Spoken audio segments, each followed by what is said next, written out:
शहर की भाभी गांव की भाभी का नहाना।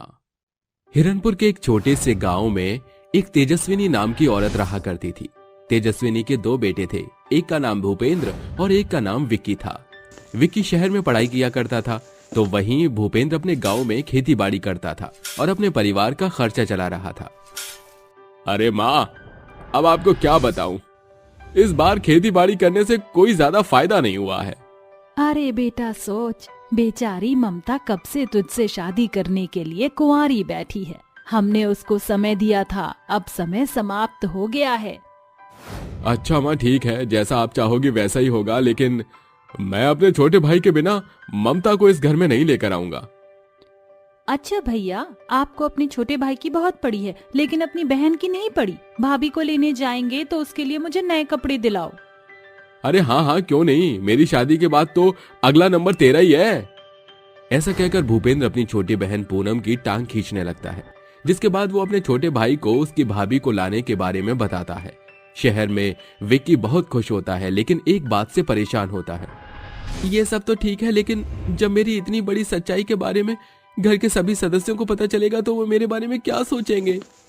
तभी वहां उसकी पत्नी रूमी आ जाती है और उससे कहती है, ज्यादा नहीं सोचेंगे, बस यही सोचेंगे कि बड़े भाई से पहले छोटे भाई ने शादी कर ली। अरे तुम ये कैसी बातें कर रही हो।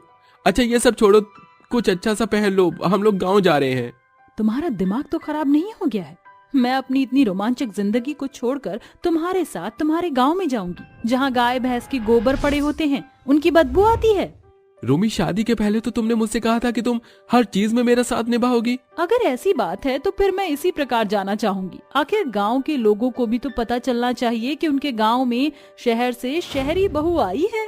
विक्की रूमी को कई बार समझाता है, लेकिन रूमी उसकी एक नहीं सुनती, जिसके बाद विक्की को ना चाहते हुए भी रूमी को इसी प्रकार गांव में लाना पड़ता है। जैसे ही वो बैग हाथ में पकड़कर रूमी के साथ गांव के अंदर चल रहा होता है, गांव के सभी लोग उन्हें घूर घूर कर देखने लगते हैं। रूमी, मैंने तुम्हें कहा था कुछ सही से कपड़े पहन लेना, लेकिन तुमने मेरी एक नहीं सुनी। देखो सब लोग तुम्हें कैसे देख रहे हैं। ओ डार्लिंग, तुम मेरी खूबसूरती से जलो मत। अब दुनिया खूबसूरत चीज को नहीं देखेगी तो क्या गोबर को देखेगी। रूमी विक्की की एक भी बात नहीं सुनती, जिसके बाद वो दोनों घर पहुंच जाते हैं। विक्की अपने बड़े भाई और अपनी माँ को रूमी के बारे में बताता है। लेकिन बेटा, तुझे पूरे इंडिया में ये शहर की लड़की ही पसंद आई? जरा इसके कपड़े तो देख। तेजस्विनी ये सब कह ही रही होती है कि तभी रूमी जोर जोर से चिल्लाने लगती है। हे भगवान, कितनी गंदी और सड़ी हुई बदबू आ रही है यहाँ पर। ऊपर से गर्मी भी लग रही है। मुझे तो अभी के अभी स्विमिंग करनी है। लेकिन रूमी, यहाँ पर कोई स्विमिंग नहीं है, ये सब तो शहर में होता है। मेरा दिल घबरा रहा है, मुझे गर्मी लग रही है। अरे मुझे बिल्कुल भी सांस नहीं आ रही। जब तक स्विमिंग नहीं करूंगी तब तक मेरा गुजारा नहीं चलेगा। अच्छा ऐसी बात है, चलो भाभी, मैं तुम्हें स्विमिंग कराने लेकर चलती हूँ। पूनम अपने गांव के पोखर के पास रूमी को स्विमिंग करवाने ले जाती है। What is this? इस गंदे से पानी में तुम मुझे स्विमिंग करवाना चाहती हो? भाभी जी, ये तो सिर्फ एक ही स्विमिंग पूल है और वो है पोखर। इतना कहते ही पूनम उसे पोखर में धक्का मार देती है। अरे अरे, तुमने ये क्या किया? मेरे सारे कपड़े भिगा दिए। आप ही को तो स्विमिंग करनी थी, अब क्या हुआ? अब स्विमिंग नहीं करनी है आपको? पूनम रूमी को पोखर में नहलाने के बाद वापस घर ले जाने लगती है, और वो भी गीले कपड़ों में, जिसके चलते गांव के सभी लोग रूमी की ये हालत देखकर हंसने लगते हैं। और पहुंचते ही तेजस्विनी रूमी से कहती है, हे भगवान, ये लड़की तो हमारे गांव में हमारा मुंह काला करवा कर ही रहेगी। अरे पूनम, इसे ले जाओ और इसे ढंग के कपड़े पहना दे। पूनम रूमी को ले जाती है, लेकिन रूमी अपने शहर के कपड़े ही पहनती है। ऐसे ही कुछ दिनों में तेजस्विनी अपनी बहू ममता को घर ले आती है। ममता शादी करने के बाद घर की सभी जिम्मेदारियों को बहुत अच्छे से समझती है, और उसके संस्कार घर के सभी सदस्यों का दिल जीत लेते हैं। अरे देवरानी जी, मैं पोखर पर स्नान करने जा रही हूँ, क्या आप भी चलना चाहोगी? ममता के कहने पर रूमी उसके साथ वो घर पर पहुंच जाती है, जहां ममता अपने साड़ी के लिबास में ही तो घर के अंदर स्नान करना शुरू कर देती है। वहीं दूसरी तरफ रूमी शॉर्ट्स कपड़े पहनकर पोखर में उतर आती है। पोखर में नहा रही सभी औरतें रूमी को देखकर जोर जोर से हंसने लगती हैं। हे भगवान, अगर पोखर में किसी आदमी ने इस लड़की को इस तरह नंगे वस्त्र में देख लिया तो क्या सोचेगा? हे भगवान, इसके अंदर तो थोड़ी भी शर्म नाम की चीज नहीं है। अब क्या ही बोले, शहर से जो आई है, संस्कार थोड़ी है इसके अंदर। ये सारी बातें ममता सुन लेती है, जिसके बाद ममता सभी औरतों से कहती है, अरे तुम लोग ये कैसी बातें कर रही हो? एक औरत होकर एक औरत की बेइज्जती कर रही हो। अब पोखर में स्नान करने का मतलब ये तो नहीं कि पूरा शरीर कपड़े से ही ढका रहे। ममता ऐसा कहकर औरतों का मुंह तो बंद कर देती है, लेकिन रूमी शहर के शॉर्ट्स कपड़े पहनना बिल्कुल नहीं छोड़ती। एक दिन ममता रूमी को समझाने की कोशिश करती है। देखो रूमी, मेरी बातों का बुरा मत मानना। दरअसल बात यह है कि पहले भी गांव में एक शहर की बहू रहने आई थी। वो भी बिल्कुल तुम्हारी तरह ही इस पोखर में शॉर्ट्स कपड़े पहनकर नहा रही थी। गांव के कुछ बदमाश लड़कों ने मिलकर उसकी वीडियो बनाई और वायरल कर दी। उस दिन के बाद से इस पोखर में कोई भी पूरे कपड़े पहने बिना नहीं नहाता। ओह माय गॉड, आप सभी की छोटी सोच और सो कॉल्ड बातें मेरे समझ से तो बाहर है। अरे जरूर कुछ उस लड़की में ही खोट होगा, वरना ऐसा कोई नहीं कर सकता। रूमी ममता की एक बात नहीं मानती। जब भी पोखर में जाया करती तो शॉर्ट्स कपड़े पहनकर नहाया करती। इस बात से विक्की भी बहुत ज्यादा परेशान हो जाता है और एक दिन वो भी रूमी को समझाता है, हमारी बात को समझने की कोशिश करो। पूरा गांव तुम्हारी वजह से हमारे ऊपर थू थू कर रहा है। कम से कम मेरी इज्जत का तो ख्याल रखो। अरे मैं कौन सा जुल्म कर रही हूँ? आपने तो मुझे यहाँ लाकर कैद कर दिया है। मुझे यहाँ से वापस अपने शहर जाना है। कम से कम वहाँ मैं अपनी मर्जी से तो रह सकती थी। यहाँ तो मुझे पाबंदियों में रहना पड़ रहा है। रूमी ऐसा कहकर रोने लगती है। अरे देखो देखो, रोना बंद करो। ये सब मैं तुम्हारी भलाई के लिए कह रहा हूँ। तुम्हें पोखर में नहाना है तो नहा लो, लेकिन पूरे कपड़े पहनकर नहाओ। इसमें बुराई ही क्या है? हे भगवान, कपड़े पहनकर कौन नहाता है? आप लोगों की बातें मेरी समझ में नहीं आती। रूमी ऐसा कहकर सो जाती है। अगले दिन जैसे ही सवेरा होता है, ममता, पूनम और रूमी फिर से पोखर पर नहाने के लिए पहुंच जाते हैं। रूमी कुछ देर तक पानी के अंदर ही रहती है। उसका निकलने का मन ही नहीं होता। देखो, मेरा तो मन नहीं कर रहा अभी पानी से बाहर आने का। जब मेरा मन करेगा तो मैं वापस आ जाऊंगी। एक काम करो, आप लोग घर लौट जाओ। रूमी के कहने पर वो दोनों वहां से जाने लगती हैं। देखते ही देखते पूरा पोखर खाली हो जाता है। तभी वहां गांव के दो लड़के पहुंच जाते हैं और अपने फोन से रूमी की वीडियो बनाने लगते हैं। वीडियो बनाने के बाद दोनों पोखर के पानी में पहुंच जाते हैं और रूमी को परेशान करने लगते हैं। कौन हो तुम लोग? चले जाओ यहाँ से। तुम्हें शर्म नहीं आती एक औरत को बिना वस्त्रों में देखकर? अरे इस दिन का तो हमें कब से इंतजार था। आखिरकार तो हमारे हाथ लगी गई। अब आएगा इस पोखर के पानी में स्विमिंग करने का मजा। दोनों रूमी के साथ बदतमीजी करने लगते हैं। रूमी अपनी मदद के लिए जोर जोर से चिल्लाती है। तभी वहां पर पूनम और ममता पहुंच जाते हैं और डंडे से उन दोनों लड़कों की पिटाई करना शुरू कर देते हैं। मार खाने की वजह से वो दोनों वहां से भाग जाते हैं, जिसके बाद ममता रूमी को गले से लगाकर कहती है, देखा तुमने, बस थोड़ी ही देर के लिए हमने तुम्हें अकेला छोड़ा था, और आज अगर हम समय पर नहीं पहुंचते तो पता नहीं तुम्हारे साथ क्या होता। सही कहा दीदी आपने। मुझे ये बात समझने में मैंने बहुत देर कर दी। अगर मेरा पहनावा और मेरा रवैया बिल्कुल ठीक होगा तो कोई मेरे ऊपर उंगली भी नहीं उठाएगा। उस दिन के बाद से रूमी पोखर में पूरे कपड़े पहनकर जाती और नहाती। अब वो गांव के तौर तरीकों को भी सीखना शुरू कर देती है, जिसके चलते रूमी अपने ससुराल में अपने परिवार के साथ खुशी खुशी रहने लगती है। रात का समय होता है। गांव के सभी लोग आराम से अपने घरों में सो रहे होते हैं। इतनी रात के अंधेरे में चारों तरफ ठंड से कोहरा छाया हुआ था। वहीं गांव के अंदर एक टूटी फूटी झोपड़ी में एक विधवा औरत अपने 2 लड़के और 2 लड़की को सीने से लगाकर बैठी होती है, ताकि उसके किसी बच्चे को ठंड ना लगे। हे भगवान, मैंने तेरा क्या बिगाड़ा है? तू क्यों हमें ऐसे दिन दिखा रहा है? सुधा के बच्चे ठंड से कांप रहे थे। तभी अचानक से उनकी कच्ची छत घर में ही गिर जाती है और सिल्ली का एक टुकड़ा उसके बेटे कलयुग के सर पर गिर जाता है। अरे ये क्या? कलयुग, कलयुग, उठ जा बेटा। भगवान, इसे तो खून निकल रहा है। सुधा अपने बेटे कलयुग को गोदी में उठा लेती है, जिसके बाद उसकी दोनों बेटियां और एक बेटा उसके पीछे पीछे चलने लगते हैं। डॉक्टर साहब, मैं आपके आगे हाथ जोड़ती हूँ, मेरे बेटे का इलाज कर दीजिए। देखिए, पहले पर्ची बनवाइए, उसके बाद फीस भरिए, है ना? फिर मैं आपके बेटे का इलाज करना शुरू करूंगा। लेकिन डॉक्टर साहब, मेरे पास इसकी फीस भरने के लिए पैसे नहीं है। अगर पैसे नहीं है तो यहाँ से निकल जाओ, क्योंकि हॉस्पिटल खर्चों के बलबूते पर चलता है, ना कि लोगों के ऊपर दया करके। आया समझ में? डॉक्टर सुधा को उसके बच्चे के साथ हॉस्पिटल से निकाल देता है, जिसके बाद सुधा अपनी साड़ी का एक कोना फाड़ती है और उसे अपने बेटे कलयुग के सर पर बांध देती है, जिसके बाद उसके बच्चे उससे खाना मांगने लगते हैं। माँ, भूख लगी है। माँ, 2 दिन से हमने कुछ नहीं खाया है। माँ देखो वहाँ पकोड़े वाला है, हमें कुछ खिला दो ना माँ। अपने बच्चों की बातें सुनते ही सुधा की आंखों से आंसू आ जाते हैं। बच्चों, मेरे पास पैसे नहीं है। जैसे हॉस्पिटल से हमें निकाल दिया था, वैसे ही ये दुकान वाला भी हमें भगा देगा। सुधा को कुछ समझ नहीं आता। उसकी गोदी में उसका बेटा कलयुग होता है और वो सड़क पर आती जाती गाड़ियों से भीख मांगना शुरू कर देती है। भाई साहब, जरा गाड़ी रोको, मेरे बच्चे भूखे हैं, मुझे कुछ पैसे दे दो। अरे हट जाओ मेरी गाड़ी के सामने से। जब देखो भीख मांगने के लिए अपने बच्चों का झूठा बहाना लगा कर खड़े हो जाते हैं। तुम जैसी औरतों को मैं बहुत अच्छे से जानता हूँ, है ना। वो ऐसा कहकर अपनी गाड़ी का शीशा बंद करता है और स्पीड से गाड़ी ले जाता है। बेचारी सुधा रोती रह जाती है। आखिर मेरी किस्मत ऐसी क्यों है? हे भगवान, मैं क्या करूं? अपने भूखे बच्चों की भूख कैसे मिटाऊं? सुधा अपने बच्चों को लेकर कुछ दूरी पर चलती है, जहां उसे कुछ लोग दिखाई देते हैं जो गरीब बेसहारा लोगों को ठंड में कंबल और खाना बांट रहे होते हैं। लेकिन वहां पहुंचते पहुंचते सुधा अचानक से बेहोश हो जाती है। माँ, उठो ना माँ, देखो ऐसा मत करो माँ, उठो ना माँ। माँ बहुत भूखी थी, लगता है हमारा पेट भरने के चक्कर में माँ की तबीयत बहुत ज्यादा खराब हो गई और वो बेहोश हो गई। तुम दोनों माँ के पास रुको, मैं कुछ लोगों से मदद मांग कर आता हूँ। कुणाल उन लोगों के पास जाता है और उन लोगों से मदद मांगता है, जिसके बाद वो सभी लोग मिलकर सुधा की मदद करते हैं और उसे खाना खिलाते हैं। कुछ ही देर में सुधा को होश भी आ जाता है।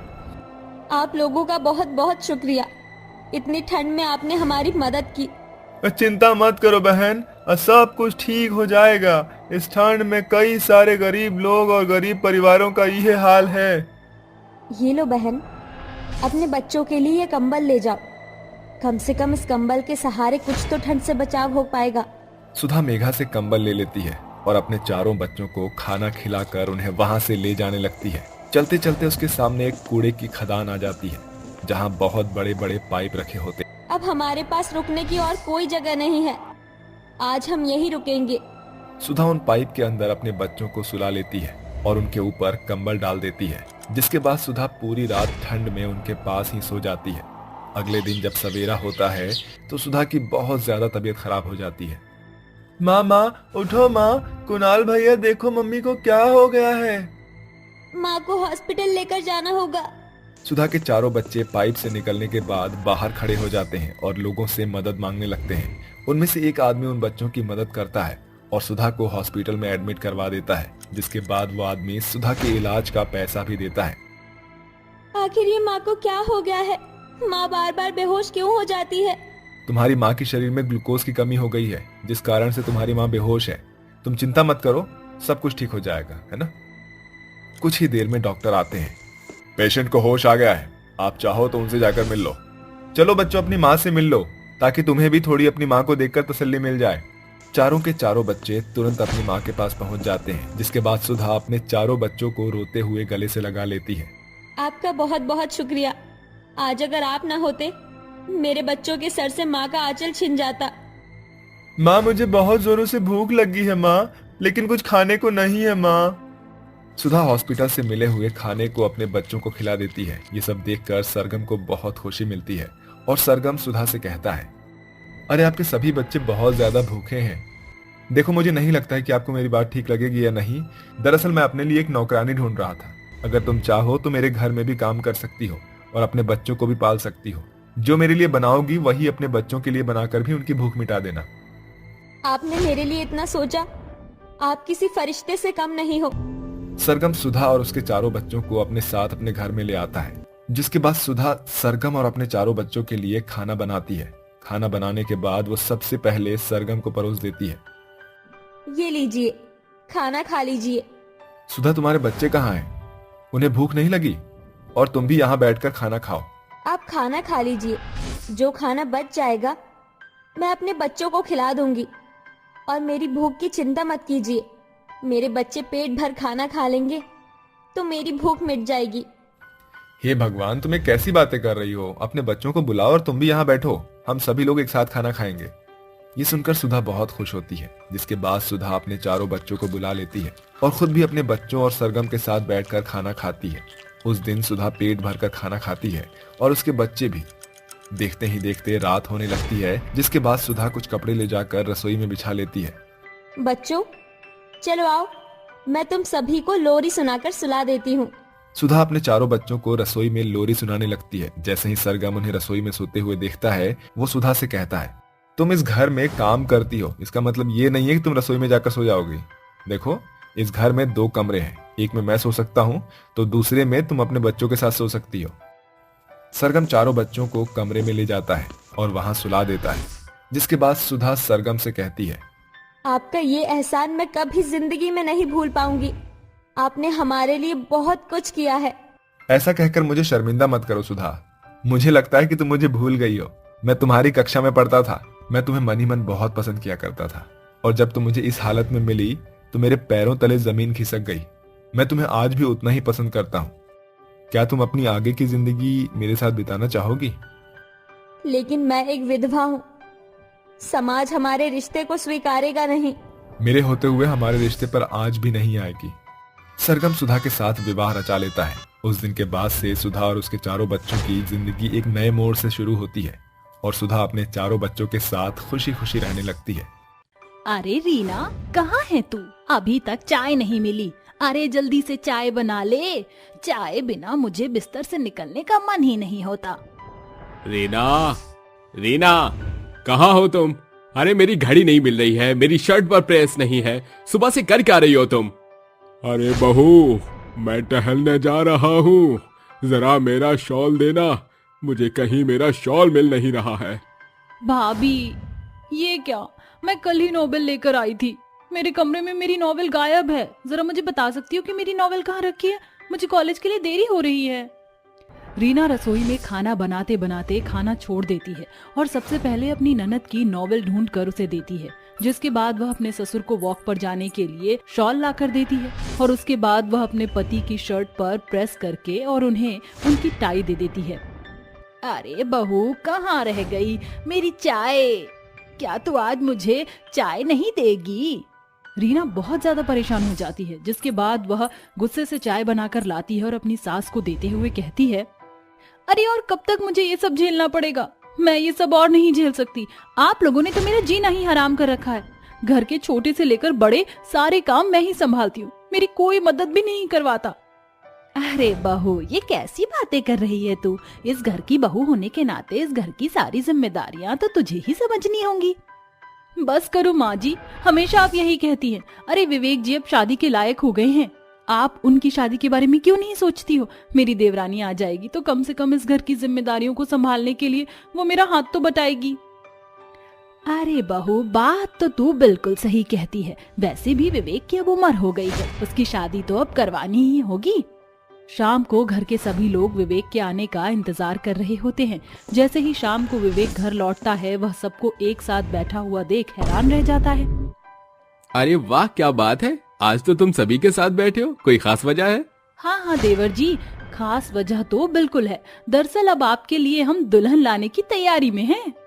लेकिन दुल्हन तो मैंने ढूंढ ली है, बस आपको शादी करवानी है।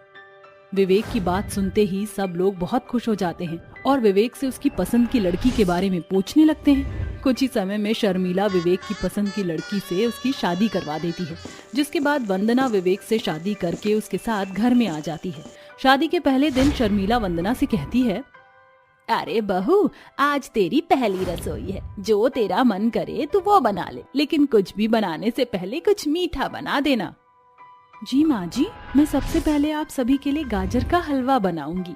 वंदना रसोई में पहुंच जाती है और अपनी पहली रसोई पर वह सबके लिए अलग अलग प्रकार के पकवान बनाती है। वहीं दूसरी तरफ वह बहुत स्वादिष्ट गाजर का हलवा बनाती है, जिसकी खुशबू पूरे घर में फैल जाती है। जैसे ही सभी लोग गाजर का हलवा खाते हैं, वो सब वंदना से कहते हैं, अरे वाह बहू, तेरे हाथों में तो कमाल है, इतना स्वादिष्ट हलवा तो हमने पहले कभी नहीं खाया।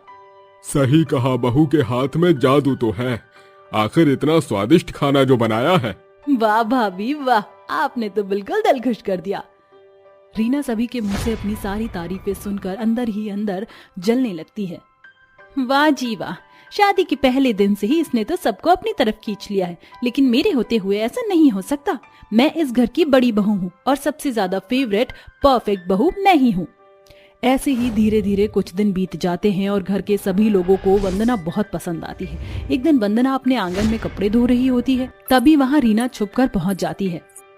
बेचारी देवरानी कितनी मेहनत कर रही है, लेकिन इतनी मेहनत करने का कोई फायदा नहीं है। ऐसा कहकर रीना चुपके से कपड़ों की रस्सियां काट देती है, जिसके बाद वहां से भाग जाती है। सभी कपड़े देखते ही देखते कीचड़ में गिर जाते हैं, जिसके चलते बेचारी वंदना की सारी मेहनत बर्बाद हो जाती है।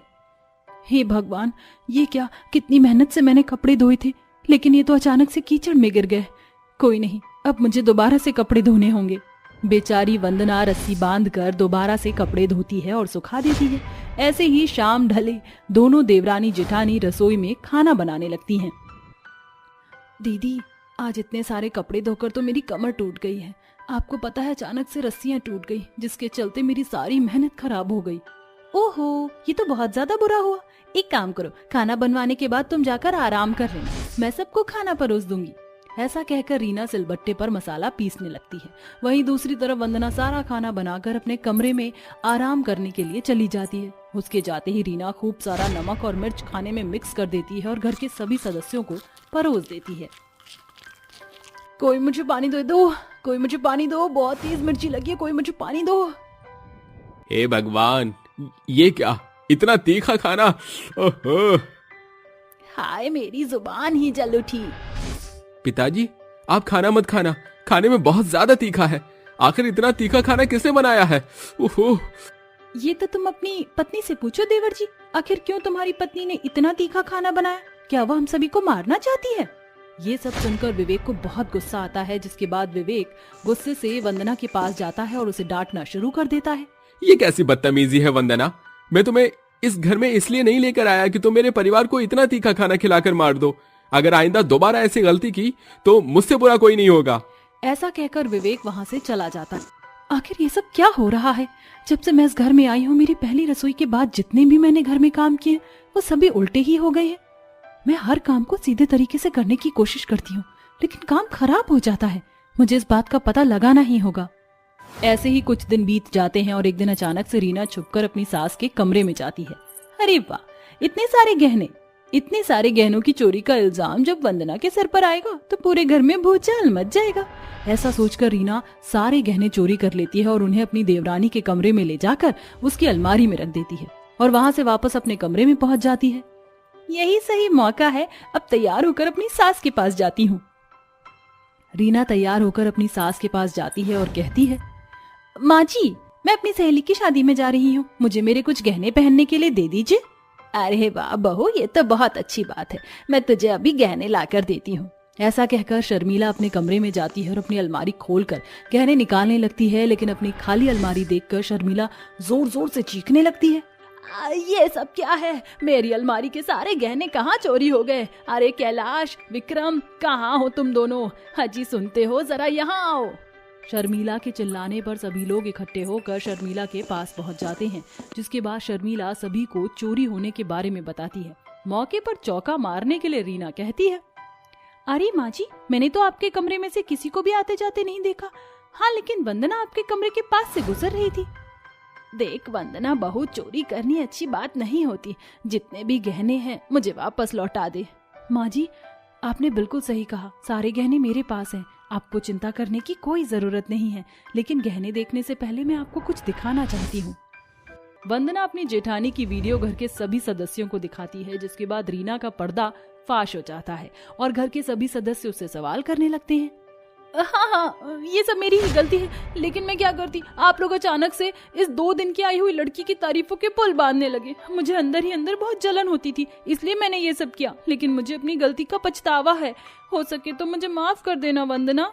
रीना को अपनी गलती का एहसास होता है, जिसके चलते घर के सभी लोग उसे उसकी गलतियों के लिए माफ कर देते हैं। उस दिन के बाद से रीना अपनी देवरानी वंदना के साथ खुशी खुशी रहने लगती है। उस गरीब मजबूर माँ का नाम सीता था। वो अपनी 5 बेटियों मनोरमा, रानी, छवि, सुमन और कावेरी के साथ रामपुर के एक कच्चे घर में बड़ी ही गरीबी में दिन काट रही थी। चुप हो जा मेरी बेटी। हे भगवान, अब मैं क्या करूं? छवि क्यों रो रही है? क्या उसे भी हम चारों बहनों की तरह भूख लगी है? हाँ रानी बेटा। छवि, मेरी छोटी बहन, चुप हो जा। बाबूजी तेरे लिए दूध और हमारे लिए खाना लेकर आते ही होंगे। 5 साल की नासमझ रानी अपनी 6 महीने की दुधमुही बहन को सहलाते हुए दिलासा दे रही थी। वहीं सीता एकदम दरवाजे पर नजरें बिछाए अपने पति के घर लौटने की बाट जो रही थी। तन पर सूती की साड़ी और कलाई में चमकी हुई बेरंग पुरानी चूड़ी टूटने की हालत में थी। ना जाने रंजीत को राशन लेकर आने में और कितनी देर लगेगी। हे भगवान, ये कैसा दिन दिखा रहा है तू मुझ बदनसीब माँ को। मेरी 5 बच्चियां भूख से बिलबिला रही है और मैं उन्हें एक दाना भी नहीं खिला सकती। सीता अपने मन से सवाल जवाब ही कर रही थी कि अचानक उसका पति रंजीत एक नए चेहरे के साथ घर में चला आता है। रंजीत, ये औरत कौन है? पिताजी, आप हमारे खाने के लिए कुछ नहीं लाए हो क्या? दूर हटो कमबख्तो। अरे पिताजी क्या गुड़पट्टी हैं जो मक्खी की तरह चिपकने चली आई? ओहो रंजीत, चुप कराओ इन चारों को। इनकी किचकिच से मेरे कानों से खून निकल रहा है। रंजीत, तुम्हारे सामने एक अनजान औरत हमारी बेटियों को भला बुरा सुना रही है और तुम बुत बने खड़े हो। सुरेखा अनजान नहीं बल्कि मेरी जान है, मेरी गुल बदन जाने बहार है, मेरी नई पत्नी है। ये सुनकर उस गरीब माँ के मन पर जैसे जोरों की बिजली आ गिरी हो। क्या तुमने दूसरी शादी कर ली? एक बार भी हमारी बेटियों के बारे में नहीं सोचा? सारे फसाद की जड़ ये 5 सितारा ही हैं। अब मैं और इन बलाओं का बोझ नहीं उठा सकता। उठाओ इन्हें और दफा हो जाओ।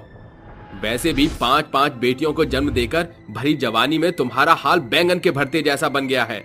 अरे मैं 5-5 बेटियों के साथ कहाँ जाऊंगी? जहन्नुम में जाओ या डूब मरो इनके साथ।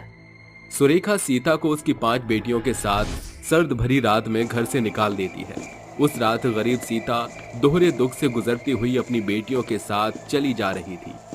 माँ, मुझसे और नहीं चला जाएगा। मेरे पैरों में दर्द हो रहा है। माँ, बहुत जोरों की भूख लगी है।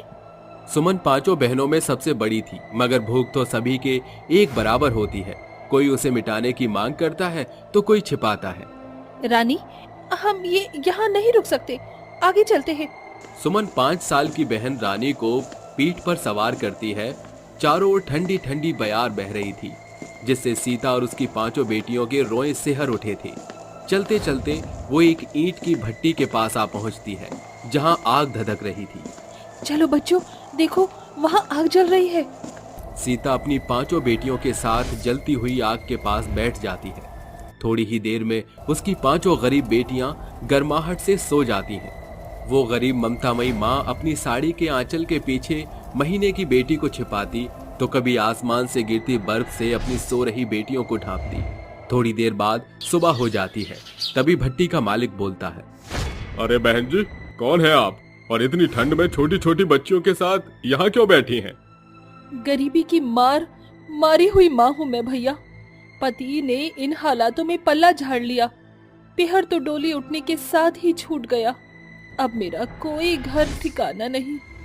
उस गरीब माँ की आप बीती सुनकर रमणी का मन पसीज पड़ता है और उसकी आंखों में पानी उतर आता है। अरे भगवान ने तुम्हारे साथ बहुत नाइंसाफी की है। वैसे ये ईंट की भट्टी मेरी है, अगर तुम चाहो तो यहाँ काम कर सकती हो।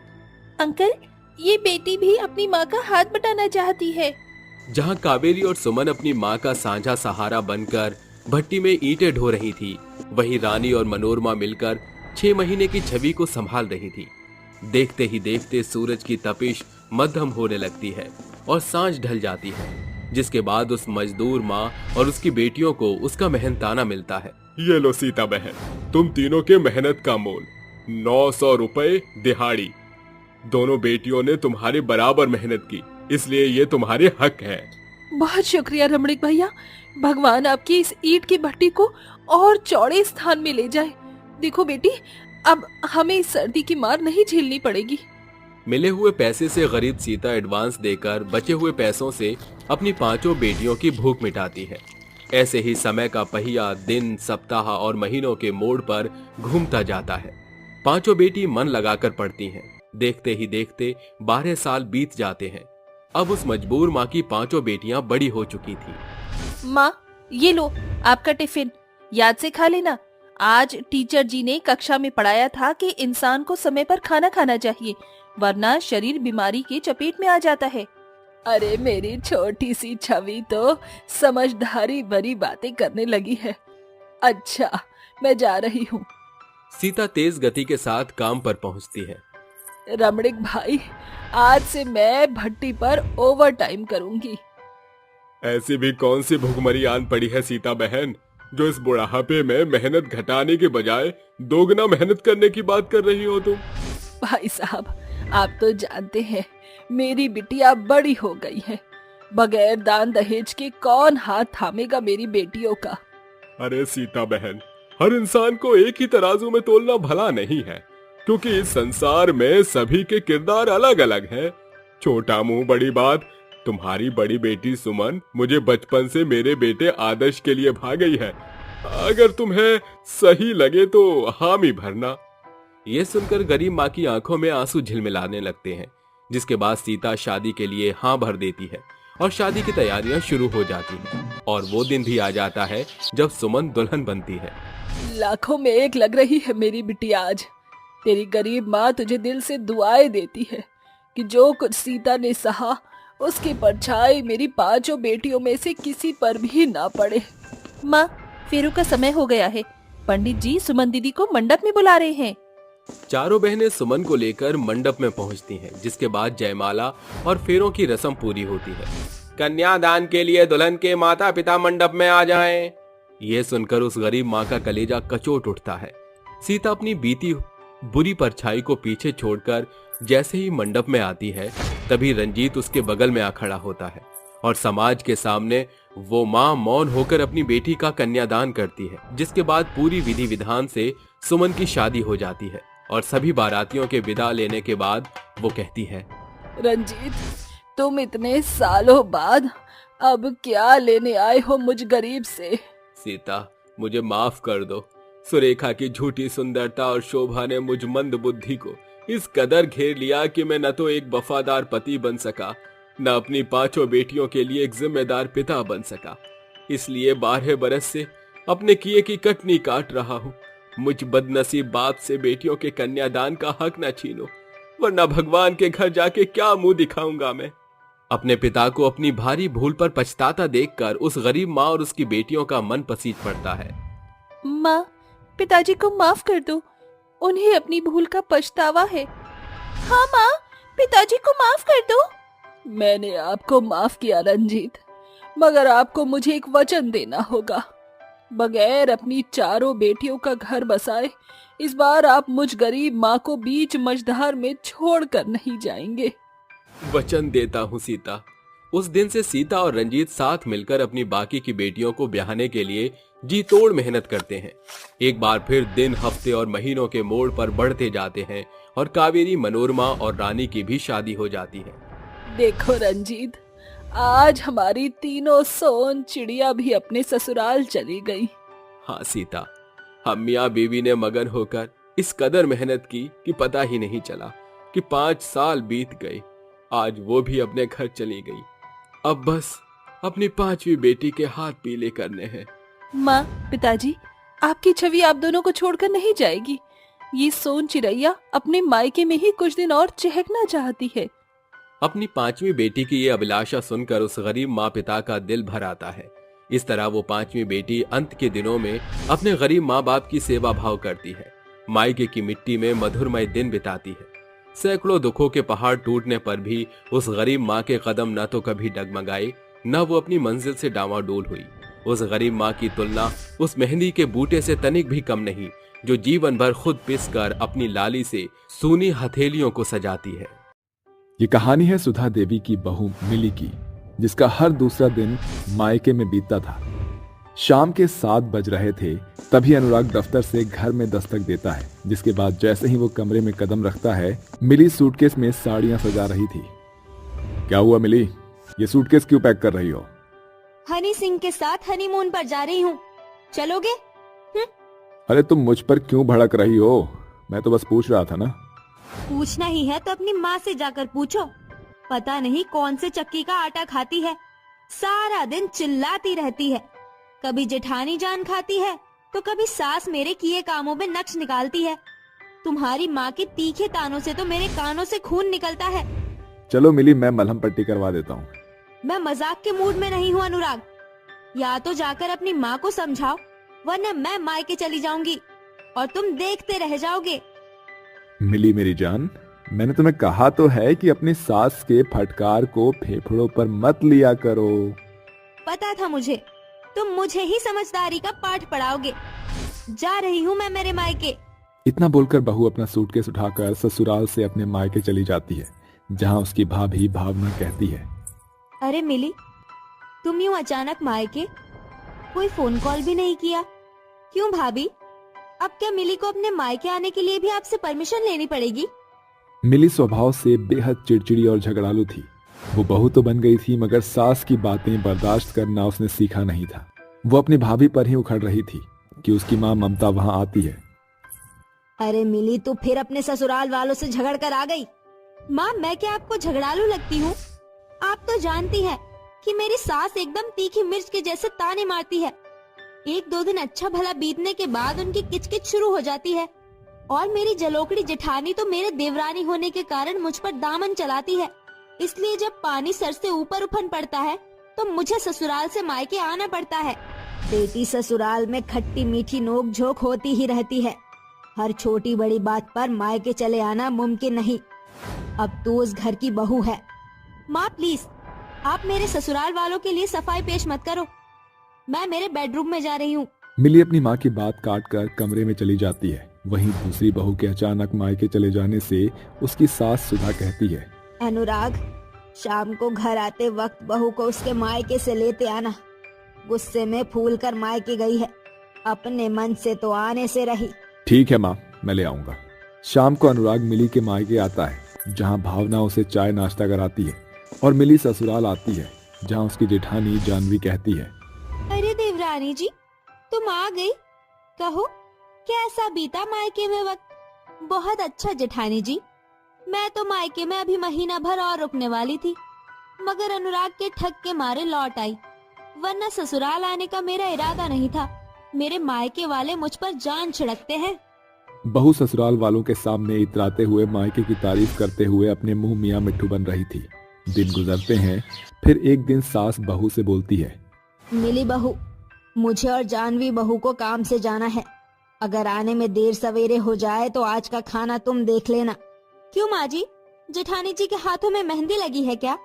छोटी बहू, अगर एक वक्त का खाना तू बना लेगी तो क्या बिगड़ जाएगा? तू भी तो इस घर की बहू है। देखिए माँ जी, मुझ पर सास का रुआब मत झाड़िए। मैं इसलिए भर भर के दहेज नहीं लेकर आई थी कि मैं बर्तन मांजू और किचन में करछी चम्मच चलाऊं। वैसे भी जेठानी जी का काम उन्हीं को सचता है। बहू की बहानेबाजियां देखकर सास चुप्पी तोड़कर बोल पड़ती है, बहू सास की चुप्पी साधने का ये मतलब नहीं कि तू काम चोरी करती रहे। जब तक मेरा शरीर चलता था मैं खुद ही बड़ी बहू का हाथ बटा देती थी। क्यों माँ जी, जेठानी जी के हाथों में क्या जंग लग गए हैं जो आपको उनकी भी हुजूरी करनी पड़े? एक तो दहेज में एक भी खोटा सिक्का साथ नहीं लाई। उनका मिली से कोई मेल नहीं। अपने मायके पर उंगली उठती देखकर जेठानी अपनी जुबान पर जड़ी चुप्पी को तोड़ते हुए कहती है, सही कहा मिली, मेरा और तुम्हारा कोई मेल नहीं, क्योंकि तुम बहू बनकर ससुराल तो आ गई, मगर इस घर में घुल मिल ना सकी।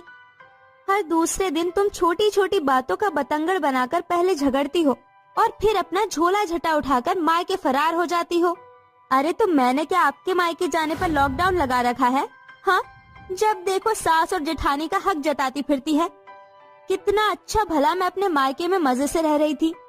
अगर तुझे तेरा पीहर इतना ही पसंद आ गया है तो उठा गठरी और धर पकड़ अपने मायके की डगरी। ये सुनकर मनमौजी बहू पर्स लटकाए मायके चली जाती है। मिली, तुम फिर मायके चली आई? क्यों भाभी, अब क्या मुझे मेरे ही मायके में मेहमानों की तरह बताकर आना होगा? मेरे वो कहने का मतलब नहीं था मिली। अरे मिली, तू अभी 2 दिन पहले ही तो ससुराल गई थी। बस माँ, मन किया तो चली आई। आज फिर मेरी सास और जेठानी जहर उगल रही थी। इससे पहले कि मेरे कान पकते मैं मायके आ गई। मगर आप परेशान मत हो माँ, अनुराग खुद ही मुंह उठाकर मुझे लेने मायके आएंगे। ये अच्छी बात नहीं है मिली। तू अपने ससुराल वालों के सीधेपन का गलत फायदा उठा रही है।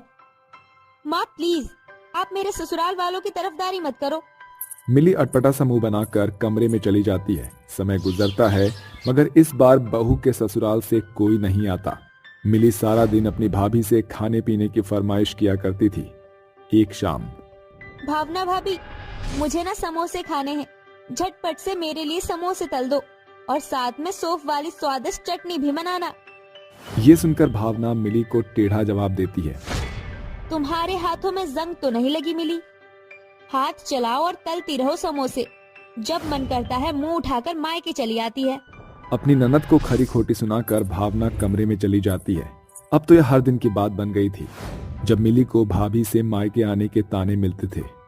एक रात, मैं कहती हूँ मेरा रास्ता छोड़ो रवि। ये आवाज सुनकर मिली और ममता वहाँ आती हैं। रवि बहू कहाँ जा रही है? अपने बेटे से क्या पूछती हो माँ जी? मैं बताती हूँ, मैं मेरे मायके जा रही हूँ। आपकी बेटी मेरे गले में फांस बन गई है।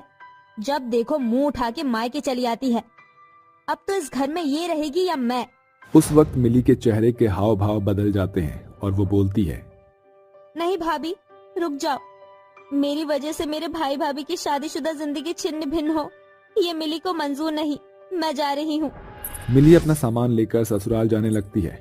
तभी उसकी माँ उसे विदा करते हुए बोलती है, बेटी, जिस पल से तुझे अपनी सास में माँ की परछाई दिखने लगेगी, तुझे सास के तीखे ताने कब गुड़ के जैसे मीठे लगने लगेंगे, तुझे भनक भी नहीं लगेगी।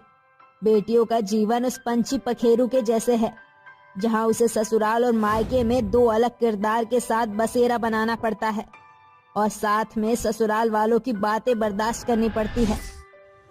बहुत सारे रास्ते सोचते हुए ससुराल आती है, जहाँ उसे देखकर ससुराल वालों का चेहरा खुशी से खिल उठता है। अरे मिली बहू, तू आ गई। मुझे माफ कर दे, मैं उस दिन तुझसे सख्ती से पेश आई। नहीं माँ जी, गलती आपकी नहीं थी। मैं ही इस घर की बहू ना बन पाई और हर बार बहू की जिम्मेदारी से बचने के लिए मायके चली जाती थी। भूल गई थी कि शादी के बाद ससुराल ही बहू का असली घर होता है। उस दिन के बाद से मिली बहू बनकर ससुराल में ही रहने लगती है। कड़वा कथन है, मगर 7 फेरों के बाद बेटी का किरदार बदलने के बाद वो अपने ही मायके के लिए मेहमान बनकर रह जाती है।